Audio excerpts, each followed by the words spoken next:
بسم اللہ الرحمن الرحیم۔ السلام علیکم ایٹ کلاس، کیسے ہیں آپ سب؟ امید کرتی ہوں خیریت سے ہوں گے۔ آج ہم اپنے یوٹیوب چینل اسلامی اسٹڈی میں ایک بار پھر سے نئے لیکچر کے ساتھ آپ کی خدمت میں حاضر ہیں۔ تو آج جو لیکچر ہونے والا ہے بہت انٹرسٹنگ ہے، غزوہ خیبر کے حوالے سے ہے۔ غزوہ اور جنگ میں کیا فرق ہے آج ہم یہ پڑھیں گے، اس کے انر کے سوالات کریں گے، جنگ میں یا غزوے میں کیا کیا چیزیں مختلف ہوتی ہیں یہ پڑھیں گے، ٹھیک ہے؟ آپ نے کہیں سے بھی اس کو سکپ نہیں کرنا، کیونکہ اس کے انر سے میں نے کویسچنس کے آنسرس لگانے ہیں، جسے ایم سی کیوز بھی کہا جاتا ہے، جو آپ کو کسی نوٹس وغیرہ میں سے ملتے ہیں اور کبھی نہیں بھی ملتے۔ تو آپ نے خالی جگہ اور شارٹ کویسچن آنسر سارے اس کے اندر سے ہی لگانے، کیونکہ اس بار جو ہے پیٹرن تھوڑا چینج ہے۔ تو بڑھتے ہیں اپنے سبق کی طرف کہ آج ہم نے کیا پڑھنا ہے۔ آج ہم نے پڑھنا ہے غزوہ۔ غزوہ میں جنگی تیاری ہوتی ہے، اس کے کئی قلعوں کے بارے میں جانا جاتا ہے، اور غزوے میں معجزات ہوتے تھے۔ جب پہلے غزوے ہوتے تھے اس میں معجزے ہوتے تھے، اور اس میں شجاعت اور امتیاز کی مثالیں ملتی تھی، جیسے غزوہ خیبر کے موقع پر مہاجرین حبشہ خصوصاً حضرت جعفر بن ابی طالب کی واپسی کے متعلق جان سکیں گے۔ غزوہ خیبر کے نتائج اور اس کی اہمیت کے بارے میں جانیں گے، اور اس کے باعث مسلمانوں کے حاصل ہونے والی معاشی اور سیاسی فوائد کا جائزہ لیں گے، اور اس سے زندگی میں کیا کیا ہمارے اچھائیاں حاصل ہو سکتی ہیں اس کو دیکھیں گے۔ سب سے پہلے ہم اس کی ریڈنگ کریں گے۔ ریڈنگ اس لیے ضروری ہوتی ہے کہ اس کے اندر سے میں نے نشان لگانے ہوتے ہیں اور آپ کو ایم سی کیوز بتانے ہوتے ہیں، جیسا کہ میں نے پہلے آپ کو اس بارے میں آگاہ کر دیا ہے۔ تو آپ اپنے پاس ایک اسٹیکی نوٹس رکھ لیں، جس سے آپ کو اس میں کام کرنے میں آسانی ہو۔ بڑھتے ہیں اپنی ریڈنگ کی طرف۔ غزوہ خیبر غزوات میں سے ایک اہم غزوہ ہے۔ اب یہ جو ہے یہ ایم سی کیوز ہے، جو کہ 7 ہجری کو خیبر کے مقام پر یہودیوں کے خلاف لڑا گیا۔ اس کو بھی آپ سوال کو انڈر لائن کریں گے، یہ بھی ایم سی کیوز ہے۔ خیبر متعدد قلعوں پر مشتمل ایک بڑا شہر تھا۔ خیبر کس طرح کا شہر تھا؟ ایم سی کیوز ہے۔ خیبر مدینہ منورہ سے تقریباً 165 کلومیٹر دور شمال کی طرف ایک سرسبز و شاداب علاقہ ہے، یہ بھی ایم سی کیوز ہے، ٹھیک ہے؟ اس کو بھی آپ نے کرنا ہے۔ اس کے بعد آ جاتے ہیں جہاں چھوٹی چھوٹی پہاڑیاں، کھجوروں اور دوسرے کئی ایک انواع کے پھلوں کے باغات ہیں۔ خیبر یہودیوں کا سیاسی اور عسکری مرکز تھا۔ یہودیوں کا کیسا مرکز تھا؟ سیاسی اور عسکری مرکز تھا، یہ بھی ایم سی کیوز ہے۔ خیبر میں کتنے یہودی قبائل آباد تھے؟ بہت زیادہ آباد تھے، اس لیے آپ اس کو بھی انڈر لائن کریں گے۔ جو بھی میں انڈر لائن کر رہی ہوں اس کو آپ نے اچھے سے یاد کرنا ہے۔ مدینہ منورہ میں بنو نذیر اور بنو قنیقہ کے لوگ مدینہ بدر ہونے کے بعد خیبر میں آباد ہوئے۔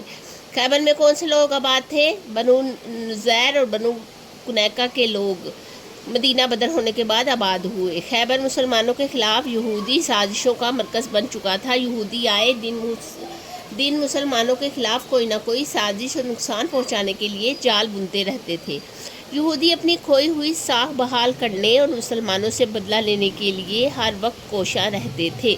خیبر سے مسلسل یہ خبریں آ رہی تھیں کہ یہودی مسلمانوں کے خلاف جنگ کے لیے تیاری کر لیں۔ دوسری طرف مدینہ میں یہودی بنو غطفان اور مدینہ کے منافقین، جن میں عبداللہ بن ابئی کا نام سر فہرست ہے، مسلسل مسلمانوں کی مخبری کر رہے تھے اور یہود کو مسلمانوں کے خلاف لڑائی کے لیے اکسا رہے تھے۔ ٹھیک ہو گیا؟ یہاں تک ہمیں جو ایم سی کیوز ملے ہیں وہ یہ ہیں۔ اب میں نے آپ کو اس کی ایک امپورٹنٹ بات یہ بتانی ہے کہ آپ نے اس کو کہیں سے اس لیے اسکپ نہیں کرنا کہ اس کے لاسٹ میں جو آپ کو بتانے والی ہوں، اور جو سینٹر میں، وہ آپ کے لیے نہایت ضروری ہے، کیونکہ وہ ایگزامس کے حوالے سے ہے۔ اس لیے آپ نے اسے غور سے سننا ہے، جو کہ آپ کے لیے ہی فائدہ مند ہونے والا ہے۔ آگے ہے لشکر اسلام کی تیاری کی روانگی۔ سیکنڈ پہ جو میں نے امپورٹنٹ بات آپ کو بتانی ہے وہ یہ ہے کہ آپ نے اس کو ہیڈنگز کے ساتھ کرنا ہے، ٹھیک ہے؟ کوئی بھی کویسچنز ہے جب ہم اسے ہائی لائٹ کر کے کرتے ہیں تو اس کا امپریشن زیادہ پڑتا ہے، ٹھیک ہے؟ پریزنٹیشن آپ کی بہت اچھی ہونی چاہیے، اور ہر ایک پیراگراف کی آپ کے پاس ہیڈنگ ہونی چاہیے، جو کہ میں اب بنوانے لگی ہوں۔ صلح حدیبیہ 6 ہجری کے بعد نبی کریم خاتم النبیین صلی اللہ علیہ وآلہ وسلم نے خیبر کی طرف لشکر کشی کا ارادہ فرمایا، اور یہود کی سازشوں اور رشوانی سے چھٹکارا پانے کے لیے 1400 سال کے قریب مجاہدین پر مشتمل ایک لشکر تیار کیا، جس میں اکثریت ان صحابہ کرام کی تھی جو صلح حدیبیہ میں شریک تھے۔ اس لشکر کی روانگی کو نبی کریم خاتم النبیین صلی اللہ علیہ وسلم نے خفیہ رکھا تاکہ کسی کو خبر ہو، یہاں تک کہ مسلمان 3 دن کی مسافت طے کرنے کے بعد خیبر پہنچ گئے۔ خیبر کے یہودیوں کی تعداد 14,000 کے قریب تھی۔ خیبر میں یہودیوں کے بہت سے قلعے تھے۔ یہود کی سازشوں سے بچنے کے لیے لشکر کی تیاری، یا صرف لشکر کی تیاری، یہ ہو گئی اس کی ہیڈنگ پہلے پیراگراف کی، ٹھیک ہے، یہ آپ نے ہیڈنگ اس کی لکھ لینی ہے۔ نیکسٹ پہ آ جاتے ہیں حضرت علی کرم اللہ وجہ کی شجاعت اور اہل خیبر کی شکست۔ یہ تو آلریڈی ہیڈنگ ہے ہی، ٹھیک ہے۔ اسلامی لشکر فجر طلوع ہونے سے پہلے یہودیوں کے علاقے میں پہنچ گیا، فجر کی نماز خیبر کے ادا کی اور سورج طلوع ہوتے ہی خیبر پر حملہ کر دیا۔ حملے کی تیاری، یہاں پہ آپ لکھیں گے اس کا ہیڈنگ حملے کی تیاری، ٹھیک ہے۔ یہودی بھاگ کر اپنے قلعوں میں چھپ گئے، مسلمانوں نے ان کا محاصرہ کیا۔ تیاری نہیں آئے گا، یہاں پہ آئے گا حملے کا وقت، ٹھیک ہے، یہ ذہن سے لکھیے گا یاد سے۔ اس اپنے قلعوں میں چھپ گئے، مسلمانوں نے ان کا محاصرہ کیا۔ سب سے پہلے مسلمانوں نے قلعہ نعام پر حملہ کیا۔ یہاں پر مسلمانوں کو شدید مزاحمت کا سامنا کرنا پڑا۔ اس موقع پر آپ خاتم النبیین صلی اللہ علیہ وسلم نے ارشاد فرمایا کہ کل میں جھنڈا اس شخص کو دوں گا جسے اللہ تعالیٰ اور اس کے رسول خاتم النبیین صلی اللہ علیہ وسلم عزیز رکھتے ہیں اور جس کے ہاتھ پر فتح حاصل ہوگی، یعنی یہ انہوں نے پیشن گوئی کی تھی، ٹھیک ہے۔ تمام صحابہ کرام اسی سعادت کے امیدوار تھے کہ پرچم انہیں عطا ہو، لیکن آپ خاتم النبیین صلی اللہ علیہ وسلم نے فرمایا حضرت علی بن ابی طالب کہاں ہیں؟ لوگوں نے عرض کیا کہ اے اللہ کے رسول خاتم النبیین صلی اللہ علیہ وسلم، ان کی آنکھوں میں تکلیف ہے۔ آپ خاتم النبیین صلی اللہ علیہ وسلم نے ان کو بلا کر ان کے آنکھوں پر اپنا لعاب مبارک ڈالا اور دعا فرمائی۔ آپ خاتم النبیین صلی اللہ علیہ وسلم کا لعاب دہن کی برکت سے حضرت علی کرم اللہ وجہ اس طرح سے احتیاط ہو گئے جیسے انہیں کبھی کوئی تکلیف تھی ہی نہیں۔ آپ خاتم النبیین حضرت علی کرم اللہ وجہ کو جھنڈا عطا کیا گیا۔ جھنڈا کس کو عطا کیا گیا؟ حضرت علی حضرت علی کرم اللہ وجہ کو جھنڈا عطا کیا گیا۔ انہیں قلعے پر حملہ کرنے کا حکم دیا۔ دوسرا پیراگراف ہے اپنے ساتھیوں کے ساتھ پیش قدمی۔ حضرت علی کا اپنے ساتھیوں کے ساتھ پیش قدمی، یہ ہو گیا اس کی ہیڈنگ حضرت علی کا، ٹھیک ہے۔ حضرت علی مرتضیٰ کرم اللہ نے اپنے ساتھیوں کے ساتھ قلعہ نعام کی طرف پیش قدمی کی اور نبی کریم صلی اللہ علیہ وسلم کی ہدایت کی روشنی میں پہلے یہود کو اسلام کی دعوت دی، مگر وہ انکار کر کے مقابلے کے لیے سامنے آ گئے۔ اس لڑائی میں یہودیوں کا بڑا جنگجو تھا وہ مرحب حضرت علی مرتضیٰ کرم اللہ وجہ کے ہاتھوں میں جہنم رسید ہوا۔ جو یہودیوں کا بڑا جو تھا جنگجو، اس کا کیا نام تھا؟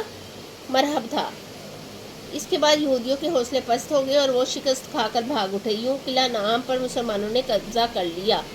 مسلمانوں نے کس قلعے پر قبضہ کیا؟ سب سے پہلے قلعہ نعام پر۔ حضرت علی مرتضیٰ کرم اللہ وجہ کو اسی فتح کے لیے فاتح و خیبر کہا جاتا ہے۔ حضرت علی کرم اللہ وجہ کو کس فتح کے لیے فاتح خیبر کہا جاتا ہے؟ یہ پورا پیراگراف اس میں آئے گا۔ قلعہ نام کی فتح کے بعد مسلمانوں کے حوصلے بلند ہو گئے اور ایک نیا جوش اور ولولہ پیدا ہوا، نیا جوش اور جذبہ، یہ آپ کی ہیڈنگ ہوگی۔ مسلمانوں نے پیش قدمی رکھی اور آہستہ آہستہ قموس اور یہودیوں کے باقی قلعوں پر قبضہ کر لیا۔ ان قلعوں کے محاصرے کے بعد یہودیوں نے شکست تسلیم کر لی اور ہتھیار ڈالنے کے لیے تیار ہو گئے۔ غزوہ خیبر میں 93 یعنی 93 یہودی مارے گئے، جبکہ 18 یعنی 18 مسلمان شہید ہوئے۔ یہ کیا ہے؟ یہ MCQs ہے۔ مسلمان اور یہودیوں کے مابین گفت و شنید کے نتیجے میں ایک معاہدہ طے پایا، جس کے بعد یہودیوں نے اپنے چھوٹے بڑے تمام قلعے مسلمانوں کے سپرد کر دیے۔ مسلمانوں کو فتح نصرت نصیب ہوئی اور خیبر پر مکمل غلبہ حاصل ہو گیا۔ حضرت جعفر بن ابی طالب رضی اللہ تعالیٰ عنہ کی آمد۔ غزوہ خیبر کی فتح کے بعد آپ خاتم النبیین صلی اللہ علیہ وسلم ابھی خیبر میں ہی تشریف فرما تھے کہ حضرت جعفر بن ابی طالب حضرت ابو موسیٰ اشعری اپنے دیگر ساتھیوں کے ساتھ خیبر میں نبی اکرم خاتم النبیین صلی اللہ علیہ وسلم کے پاس پہنچ گئے۔ نبی اکرم خاتم النبیین صلی اللہ علیہ وسلم نے حضرت جعفر بن ابی طالب اور مہاجرین حبشہ کی آمد پر خوشی کا اظہار فرمایا۔ مہاجرین حبشہ کی آمد پر خوشی کا اظہار، یہ کیا ہے؟ یہ ہیڈنگ ہے، یہ آپ نے اس میں ایڈ کرنی ہے۔ اور ان کو خوشخبری دی کہ تمہیں 2 ہجرتوں کا ثواب ملے گا۔ حضرت ابو موسیٰ اشعری رضی اللہ تعالیٰ عنہ کی روایت کے مطابق آپ خاتم النبیین صلی اللہ علیہ وسلم نے انہیں خیبر کے مال غنیمت میں سے حصہ عطا فرمایا. ٹھیک ہے, خیبر کے مال غنیمت میں سے حصہ عطا فرمایا. اور غزوہ خیبر کے بعد مسلمانوں کو مال غنیمت کی صورت میں بہت سے سرسبز شاداب زمینیں اور کھجوروں کے باغات ملے. عسکری لحاظ سے مضبوط قلعے اب مسلمانوں کے قبضے میں تھے. بہت سا جنگی ساز و سامان مسلمانوں کے حصے میں آیا. عرب میں مسلمانوں کی عزت اور سیاسی عسکری قوت میں بے پناہ اضافہ ہو گیا. ٹھیک ہے, سیاسی عسکری قوت میں بے پناہ اضافہ ہو گیا. کب؟ غزوہ خیبر کے بعد. اب آگے ہمارے ایکسرسائز کی طرف. ایکسرسائز ایک تو وہ ہوگی جو درمیان سے میں نے کروائی ہے, اور ایک یہ ہے. ٹھیک ہے, اس ایکسرسائز کے بعد میں آپ کو بہت امپورٹنٹ بات بتاؤں گی جو کہ آپ نے بڑے غور سے سننی ہے. سب سے پہلے ہے درست جواب کا انتخاب کریں. خیبر مرکز تھا, کس کا مرکز تھا خیبر؟ یہودیوں کا, نصارہ کا, مجوسیوں کا یا بت پرستوں کا؟ یہودیوں کا. خیبر غزوہ خیبر رونما ہوا 7 ہجری میں, 8 ہجری میں, 9 ہجری میں, 10 ہجری میں. 7 ہجری میں. خیبر میں یہودیوں کا سب سے مشہور سپہ سالار کون سا تھا؟ مرحب تھا, جس کو حضرت علی نے اپنے ہاتھوں سے جہنم رسید کیا تھا. فاتح خیبر ہیں حضرت علی مرتضیٰ رضی اللہ تعالیٰ عنہ. مسلمانوں کو بہت سی سرسبز اور شاداب زمینیں حاصل ہوئیں غزوہ خیبر کے بعد. یہ وہی چیزیں ہیں جو میں نے انڈر لائن کروائی ہیں, اسی کے متعلق سے یہاں پہ سوال اور جواب دیے گئے ہیں. اب مختصر جواب میں خیبر کے علاقے کا مختصر تعارف لکھیں. خیبر کے علاقے کا کون سا تعارف ہے؟ ہم یہاں سے لکھیں گے, یہاں سے یہاں تک, بلکہ یہاں تک بھی نہیں, یہاں تک.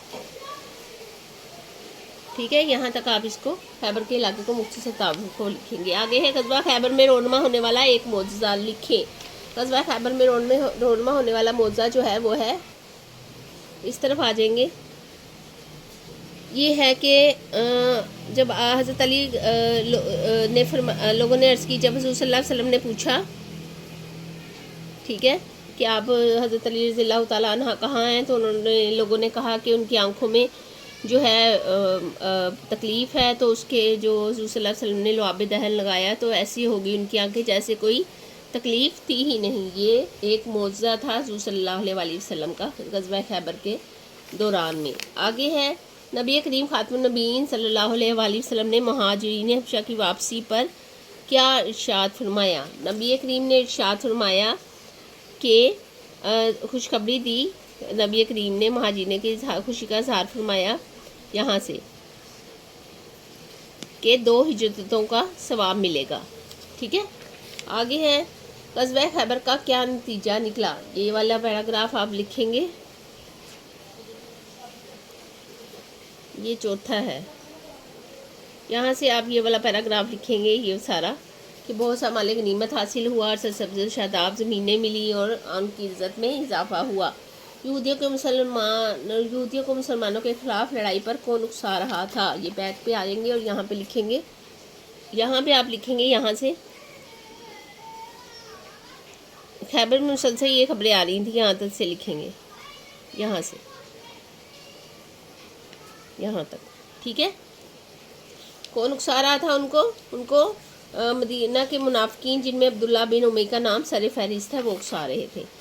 تفصیلی جواب میں آ جاتا ہے غزوہ خیبر میں حضرت علی کلم اللہ وجہ کی بہادری اور سعادت اور کردار پر نوٹ لکھیں. یہ والا پیراگراف آپ یہاں سے لکھیں گے, یہاں سے تفصیل کا جو لانگ والا کویسچن ہے وہ آپ یہاں سے لکھیں گے, یہاں سے یہاں تک. ٹھیک ہے, یہ بہت امپورٹنٹ کویسچن ہے, اس کو آپ نے لکھنا ہے. یہ بورڈ میں کئی بار آ چکا ہے, چونکہ یہ کتاب نہیں ہے اور اس کے حوالے سے ہی آپ کو آئے گا, لیکن یہ وہ امپورٹنٹ بات تھی جو میں نے آپ کو بتانی تھی کہ یہ بہت امپورٹنٹ کویسچن ہے, یہ آپ کا آنا ہے. اور غزوہ خیبر جو ہے وہ نہایت امپورٹنٹ جو ہے وہ لیسن ہے, آپ نے اس کو ضرور یاد کرنا ہے اور بہت اچھے طریقے سے کرنا ہے. اس میں سے ایک نہ ایک کویسچن, ایک نہ ایک آنسر دینا پڑ جاتا ہے جو کہ بورڈ میں آتا ہے. امید کرتی ہوں کہ آج کا جو بھی لیکچر ہوگا وہ آپ کو سمجھ میں آ گیا ہوگا. ایکسرسائز کے متعلق یا اس کی ریڈنگ یا اس کے ایم سی کیوز کے متعلق یا کسی نوٹس کے متعلق اگر آپ کو کوئی بھی بات پوچھنی ہے تو آپ مجھے بتا سکتے ہیں. پھر بھی میں ڈسکرپشن میں غزوہ خیبر کا تمام واقعہ ایک الگ طریقے سے لکھ دوں گی مضمون کی حیثیت سے, تاکہ وہ آپ کو یاد کرنے میں آسانی رہے. اس ویڈیو کو ان دوستوں کے ساتھ ضرور شیئر کیجیے گا جس کو اس میں پرابلم نظر آ رہی ہے اور میرے چینل کو لائک اور سبسکرائب کیجیے گا تاکہ ہر نئی آنے والی ویڈیو سے آپ باخبر رہ سکیں اور اپنے ایگزامز کی تیاری اچھے طریقے سے کر سکیں۔ اپنا بہت سارا خیال رکھیے گا۔ نئی ویڈیو کے ساتھ، نئے لیکچر کے ساتھ دوبارہ سے حاضر ہوں گے آپ کی خدمت میں۔ تب تک کے لیے اللہ حافظ۔